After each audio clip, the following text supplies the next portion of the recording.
టమాటాకి పొటాటోకి తేడా తెలియని వ్యక్తులు కూడా మైక్ ఉంది కదా అని చెప్పేసి ప్రతి ఒక్కడు మీకు అన్యాయం జరిగితే పేర్లు రాసేయండి, వాళ్ళందరికీ సినిమా చూపించేస్తానని చెప్తున్నాడు.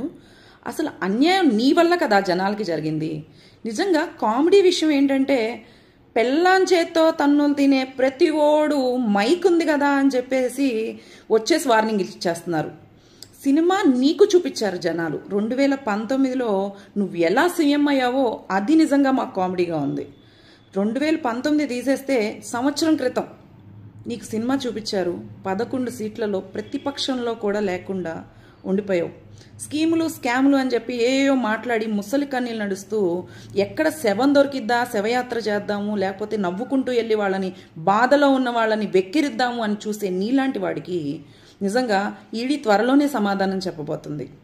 నీకు ఇంకొక విషయం ఏంటంటే, నువ్వేదో అనుకుంటున్నావు కదా, అమ్మఒడికి డబ్బులు ఇచ్చేసాను, అంత చేశాను, ఇంత చేశానని. నువ్వు అమ్మఒడికి ఇచ్చింది 19,600 కోట్లు అయితే, నువ్వు నానబుడ్డి ద్వారా దోచుకుంది 66,400 కోట్లు. ఫస్ట్ దానికి సమాధానం చెప్పు. తర్వాత నీ లెక్కలు ఫస్ట్ తేలుస్తారు ఈడీ, తర్వాత నువ్వు అందరి లెక్కలు తీరుద్దు. కానీ ఎందుకంటే నువ్వు బయట ఉండాలి కదా. ఫస్ట్ ఆఫ్ ఆల్ నువ్వు బయట లేకుండా ఏదో సినిమా చూపిస్తా, బీజం వేసేసా. ఏం బీజం వేసావు నువ్వు బీజం వేసింది ఎవరికి? వివేకానంద రెడ్డి హత్య కేసుకి వేసావా? వాళ్ళ రక్తం కళ్ళ చూసావు. కోడికత్తి సీను ద్వారా మొదలుపెట్టావు. నీ బీజాలు ఏంటంటే ఇలాంటివి అన్నమాట నీ బీజాలు.